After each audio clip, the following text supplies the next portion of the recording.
Alright, I'm trying to figure out which one you are by this. I cannot figure you out. Which one are you there, Ed? This is you? Yeah. You gotta remember I was a young guy then. So you flew the B-29, huh? And you did, how many bombing runs did you do? 32. 32 bombing runs, wow.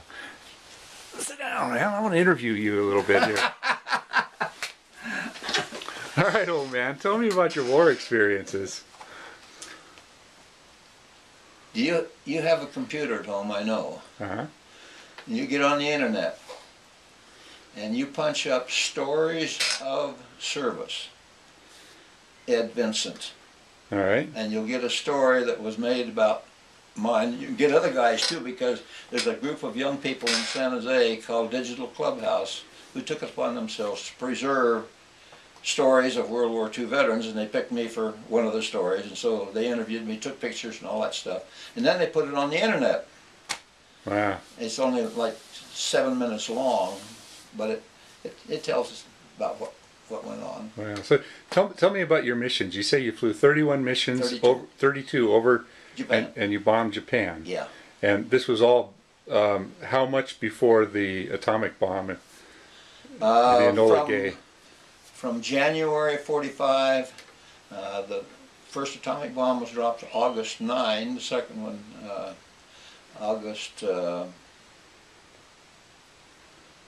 no, the first one was August 6, second one was August 9. And then the Japanese surrendered on August 15th. Right. So how much before that were you bombing? Because that was like January to August. Okay. 8 months, I guess you'd say, huh? And you knew the guys that were part of the Enola Gay group? Yeah. Wow, that's pretty crazy. And we wondered, because they came over there and they didn't fly any missions. You know, we all wondered, what in the devil are those guys doing here? We're getting shot at every year. Now the B-29 is twice as big as a B-17? Would you say? Yeah, at least twice as big. How many of them were there over there?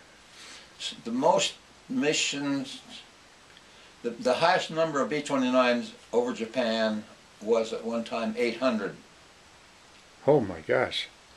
And each of them dumped about 15,000 pounds of bombs. Wow. So it's a lot of tonnage. 174,000 tons of munitions were dropped on Japan from B-29s. You know, a young guy like me, I think about, you know, the bombs, the atomic bombs, and how that was just so devastating. But the number of bombing runs prior to that, you know, I know about it, but I don't really think about it. Yeah. But you know, well, let me put it in perspective.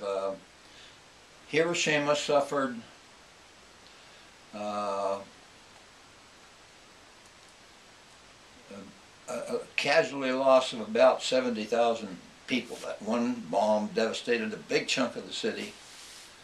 About 9,000, about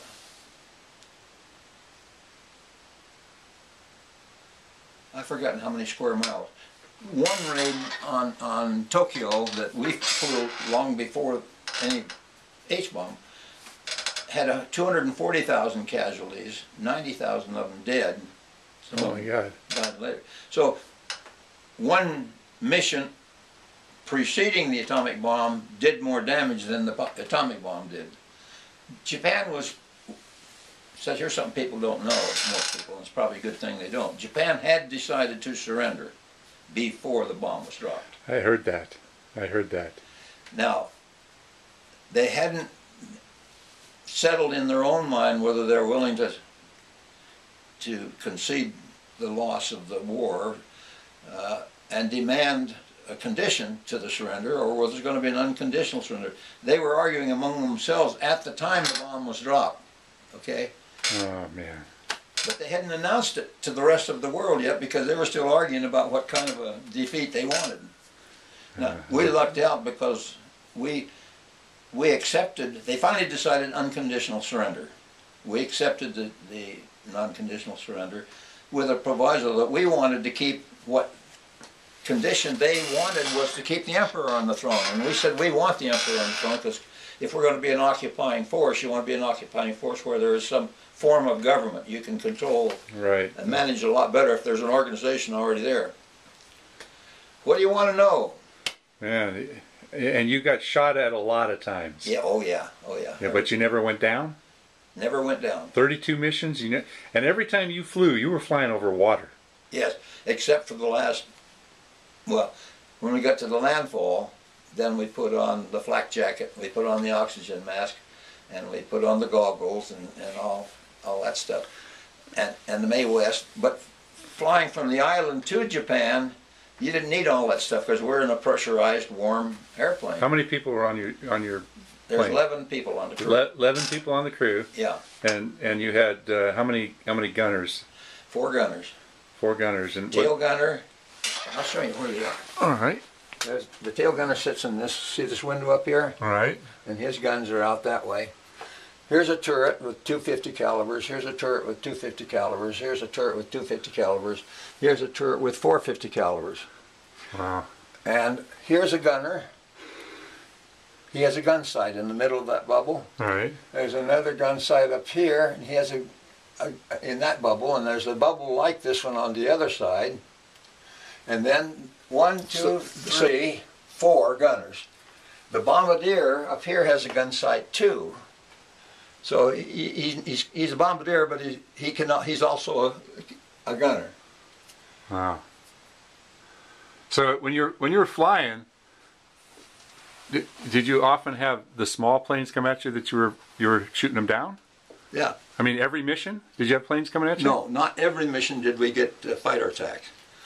If you're over an industrial area that the Japanese had worked hard to defend against, they would have an airfield there with some fighters on it.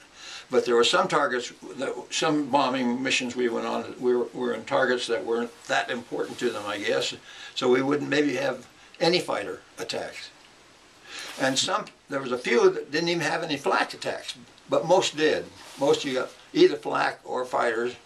What was the most frightening attack that you had, where you had planes coming at you? How many planes were?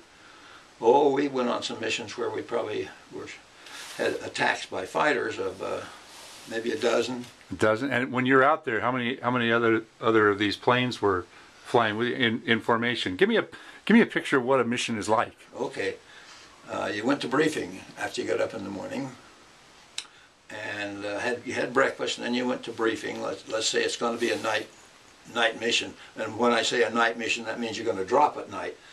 You'll do your flying a good part of the daytime getting there, and then after briefing, which would maybe last an hour, you go down to the flight line on a truck would haul us down there, and then we'd spend about an hour inspecting the plane, talking to the ground crew to making sure everything was okay, and then we'd board, and let's say we take off at 11 o'clock in the morning. 7.5 hours later, you'd be over your target, and then you drop your bombs, and then you come home another 7.5 hours to get back to Tinian. It was 7.5 hours fly time to get there? Yeah. And then 7.5 back? So yeah. You had to have enough fuel for 15 hours? Yes. And they're shooting at you. Only 1 hour of that. That's the time you're over Japan's the only time you're getting shot at. Yeah, but if they're shooting at you, you've still got 7.5 hours to fly back with potential of fuel leaking. Yes. No, the fuel leaking wasn't generally a problem because all the tanks were self-sealing. You can shoot a bullet through it. Really? And it closes the hole. It's lined with a rubber material. Wow. That seals up. So. And how many bullets did you say? We had 141 holes. In 32 missions, you ended up with 141 holes in that airplane. And every single time they patch the holes and send you back out. Yeah. Did you ever have an engine go out? Yeah. Yeah. What was that like? Well, a B-29, if you're light, if you've burned off a lot of your fuel and you've dropped your bombs, a B-29 will hold altitude on 3 engines. 2 engines, you can go quite a ways on 2 engines, but it's a long glide. And a few of our guys made it. We had an island, I should show you on the map, that's about halfway between Japan and the Marianas Islands, and that island is called Iwo Jima. Yeah. And after they took that, we didn't have it in the early part of the war, but they took it in about May, I think. We could land on Iwo Jima if we were in trouble getting home and get some more gas, maybe get something fixed. And we had one crew, I remember, part of our squadron lost two engines, and they made a long glide and got into Iwo. That's a long ways, but a B-29 with two engines will do okay if you're light and if you can go downhill a little bit. Wow. 3 engines you can hold altitude. I mean, I'm sure you had friends, planes go down while you were out flying. Oh yeah, saw some of them go down. Oh, that must have been just terrifying. Well, you're scared. How could you not be? And you were the pilot, so you felt responsible for all. So it was you and the co-pilot? There was 2 of you up there? Yeah. This is the co-pilot, Glenn Gormley, bombardier. That's the navigator. Radar operator, gunner. No, he's flight engineer, gunner. Radar operator is one of these guys. He's a gunner. But that's 11 guys. Myself and the co-pilot sat up here, of course. The bombardier sat right up here. The navigator was right behind the airplane commander. And the flight engineer was right behind the co-pilot. So, you see, the only thing that's pressurized is from here to here. This is Bombay. That's pressurized. Was there a lot of armor on the outside of that part of the plane? Was it reinforced? There's some underneath, under your seat. Under your seat, wow. Yeah, but no, this was not.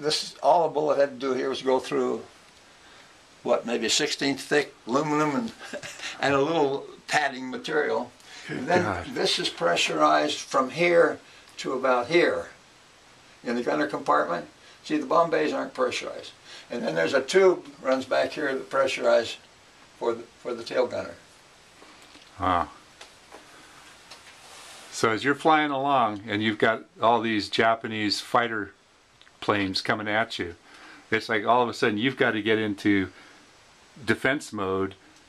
And are you, as the pilot, aware that you've got all these planes coming at you? Or if I could see them, yeah. If you could see them? Sometimes other people saw them and I didn't. You know, if they're coming from over here someplace or from the rear. But most of the Japanese fighters came from what we called, this is 12 o'clock. Right. This is 11 o'clock. Yeah. This is 1 o'clock, 2 o'clock, 3 Right. o'clock. Most of them were like 1 o'clock high or 11 o'clock high. They'd come right at you then. They'd fly parallel to you, but too far away for you to shoot at them, okay? And then they'd get up in front of you, and then they'd turn and come in high. So way. you saw most of them coming at you? Saw a good many of them, yeah. Now, the bombardier had good view of them. This guy had good view of them, and most people don't recognize it, but this fire control system of all of these guns, you see they're all remote from the guy who's shooting them. Nobody's hanging on to a gun. He's got a gun sight. So I imagine him hanging on to a gun. Well, they did in the B-17. Oh, okay. Yeah, because I've seen war footage. Yeah. With it. Yeah, but this, they actually had a gun sight that could see what was coming, and they would.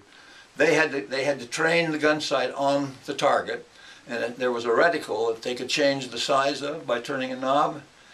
And they had to plug into the computer the wingspan of the airplane that was attacking. You had to recognize the plane. And there's a 38-foot wingspan, you'd punch in the 38 foot.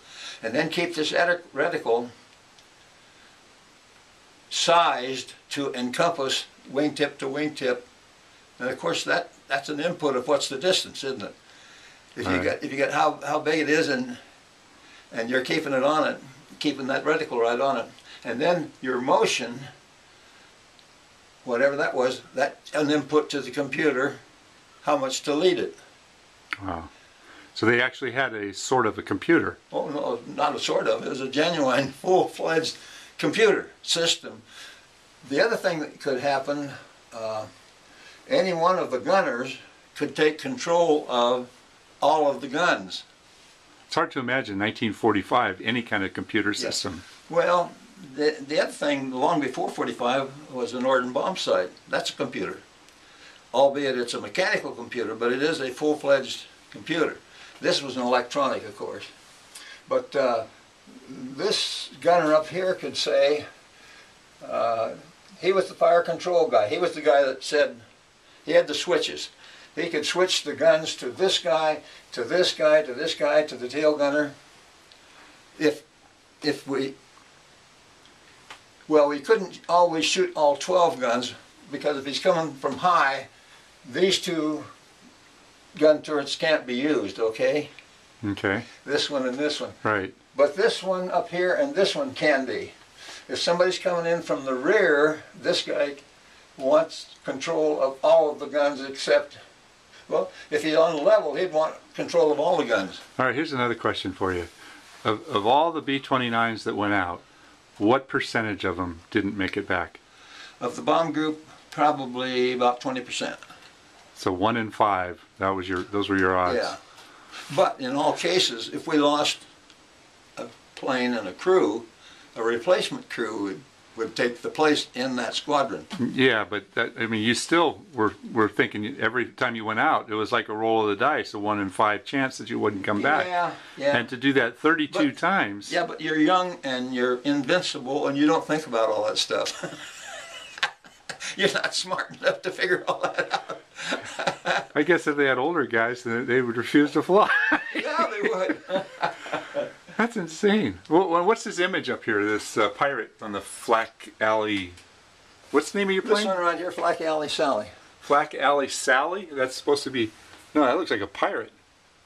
That is a pirate, and that's a pirate. Yeah. And that's a pirate there too. That's right. just a marking of. That was your plane. That's my airplane. Okay. Trained in it, flew it over. Who came up with that insignia? I can't tell you. But one of your guys came up with it. And you somebody in the squadron. In your group, and yeah. they decided to paint it on there. And yeah. Flack Alley Sally. Wow. Is it? And this is a 50 caliber slug up here. Yeah. I think it's what about? Now I made 6 inches long. I made that while I was overseas. That's made out of wood and covered with foil. Oh my God! This is the kit I made out of a kit. That's all plastic. Right. Well, here's a 50 caliber. Oh my God! And typically, how many of these things would you be shooting off?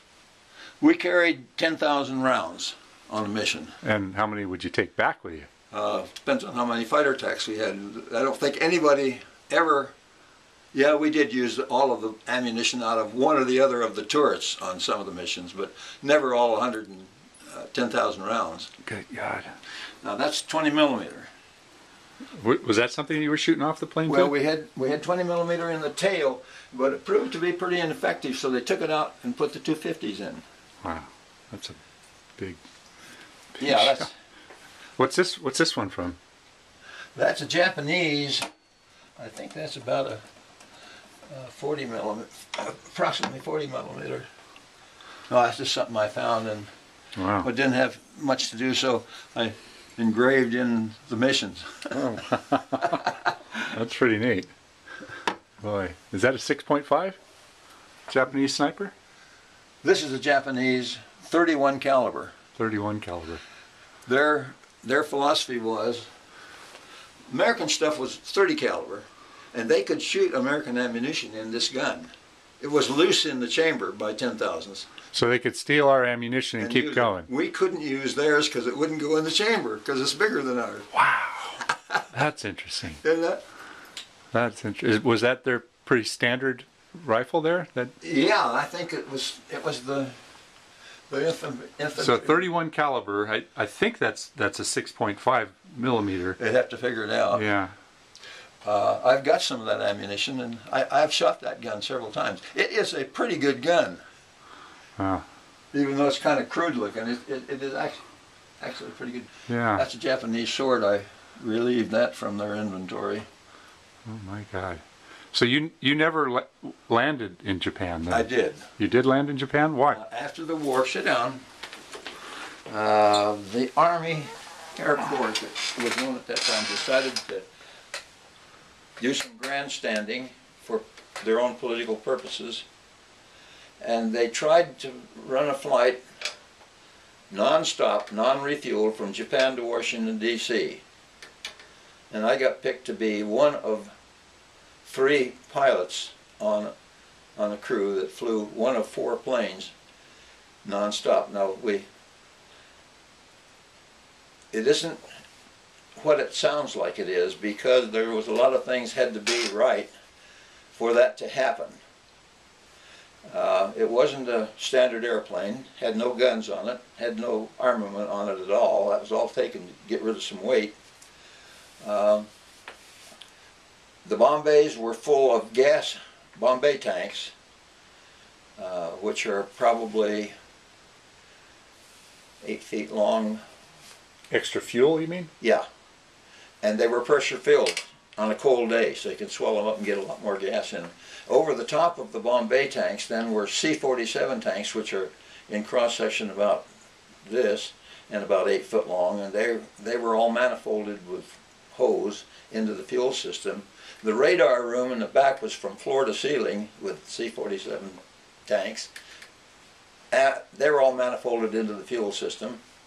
We pressure filled everything on a real cold morning in Japan after we waited up there for a little over a week to get the strong tailwinds that you needed. We were wanting to get 100-mile-an-hour tailwinds. So what part of Japan were you in? Tokyo? No, we were in Hokkaido. It's the northernmost island. Okay. And if you fly the Great Circle, that shortens the distance. So it's not as far from Hokkaido as you think if you flew from Tokyo, for example, or in western Japan. And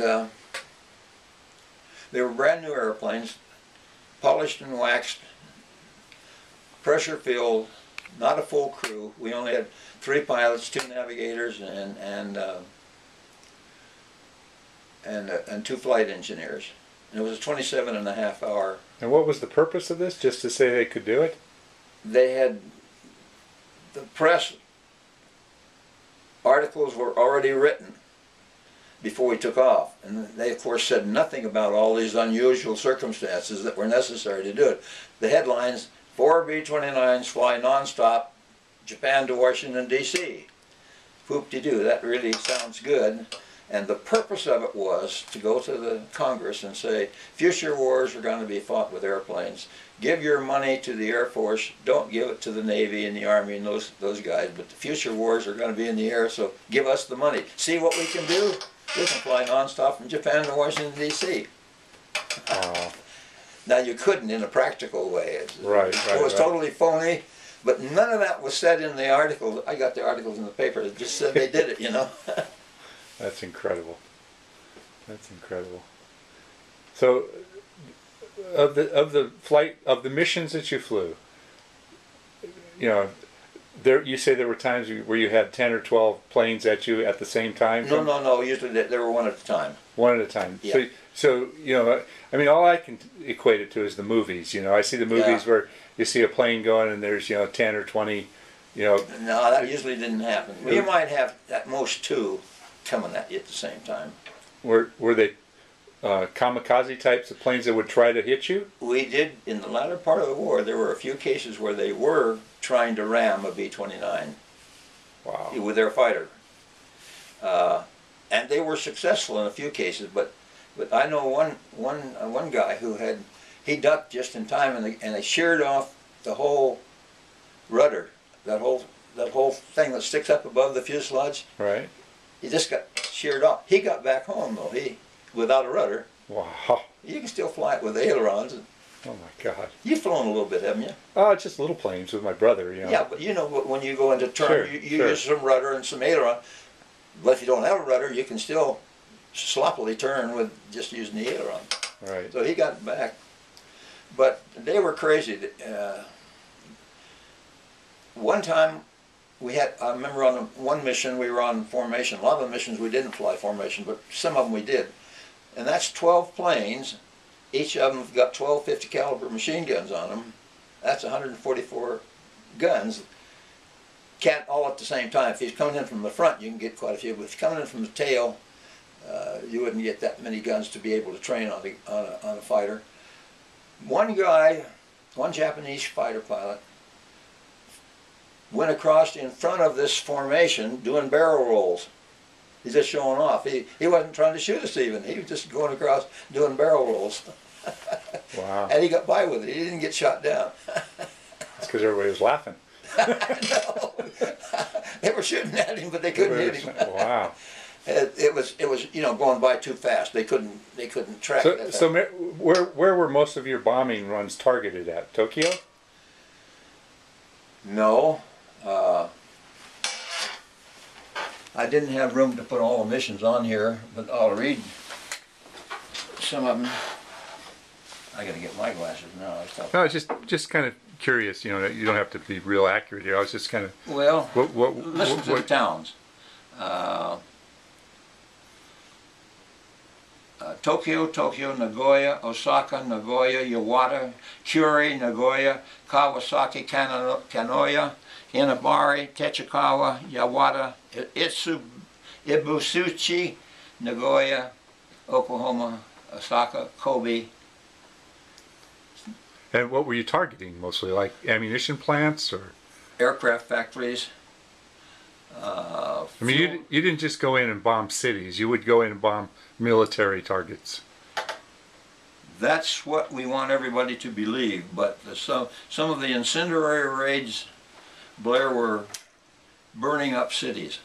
Oh, God. For consumption of the folks back home, there was a story, and it's a true story, that a lot of the Japanese industry was in what they call cottage industry. That is, in your home, you got a lathe. You make this part for this aircraft factory. Right. That's all you make. It's that one little part. You got your lathe and your drill press, and so you make it and send it back to them. And so the logic was that you had to bomb a whole big area, which included a lot of people that weren't in the cottage industry business, and a lot of people that were civilians. They weren't military people. And we burned 16 square miles of Tokyo in one raid one night. Oh my God. And that's everything. It looks like a desert. In other words, everything's burned except maybe a smokestack here or masonry structure of some sort here. Oh my God. How'd that make you feel when you were doing these missions? At the time, everybody was behind the war. Yeah. I mean, I'm young enough where the only war I know of is really the Vietnam War and the current wars that were going on. They were unpopular wars generally. But World War II was a popular war. We got attacked at Pearl Harbor. Right. Okay? So everybody really hated the Japanese. Yes. Yeah. So you were flying in there with an attitude of hatred. Yes. And well, we weren't smart enough to maybe know how mad we ought to be, but we were, this is the job you've got to do, so we'll do it, and we did. Right. But so what year did you go enlist? I enlisted in 1942. And how long did they train you before they put you in one of these big planes? Went into B-29s in... Well, let me back up. What did you start out in? I mean, what do they train you in? You're familiar with the Cub? Yeah. We got 10 hours of those. Piper Cub? Yeah. And then... That's a little tiny nothing plane. Yes, it is. 2-passenger. Yes. And then we went to the PT-22. Do you know that? Recognize that? It's Orion. No. It's a low wing, metal monocoque fuselage with fabric-covered wings. Okay. Wide landing gear. That was our primary trainer, and then we went to a basic trainer. You know what a BT-13, does that ring any bells? None of this makes any. That was the basic trainer. And then I went to advanced trainer in a twin-engine airplane where the guys going in the fighter wouldn't have gone the same way I went. Okay. I went to Marfa, Texas, and flew what we call the Bamboo Bomber, which was a lightweight twin-engine thing. Bamboo Bomber.